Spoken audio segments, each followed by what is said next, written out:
In the first 4 episodes of Aquinas Made Simple, we covered the terms essence and existence, act and potency, nature and person, and form and matter.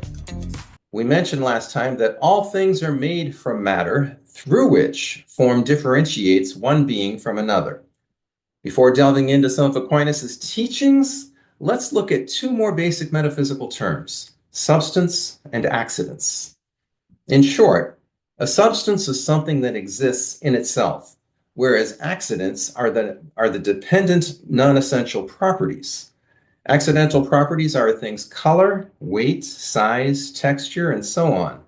A particular chair, for example, may be red, wooden, and heavy. Over the years, you may have painted it white, replaced the wooden seat with cushion, and seen the structure become lighter and lighter and less bulky due to wear and tear. Is it still a chair? Yes, it's the same chair, even though its accidental features of color, weight, and shape changed over time. If, however, your chair is broken apart and you use the wood to build a treehouse, that's what's considered a substantial change. At that point, your chair no longer exists. Likewise, you're the same person from when you were a baby, even though you've grown 5 feet and matured into adulthood. And if you dye your hair a different color now, lose 40 pounds, or even get plastic surgery, you're still the same person, the same substance, with accidental changes. Only at death do you go through a substantial change.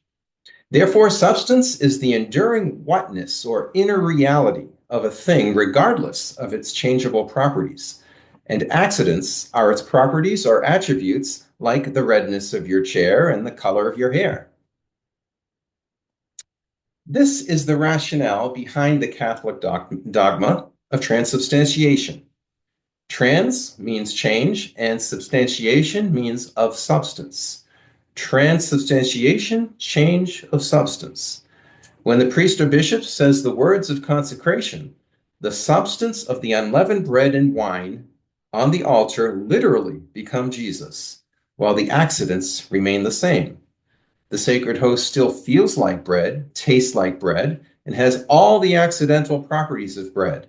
But the substance, or what it is, has become Christ. So each thing that exists in itself is a substance with accidental properties. In the natural order, accidents usually match the substance, of which they are properties.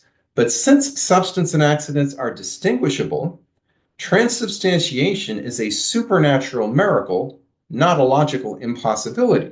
In other words, God can't create a married bachelor or a square circle, but he can convert the substance of natural elements into his risen body, blood, soul, and divinity while keeping their accidental properties the same.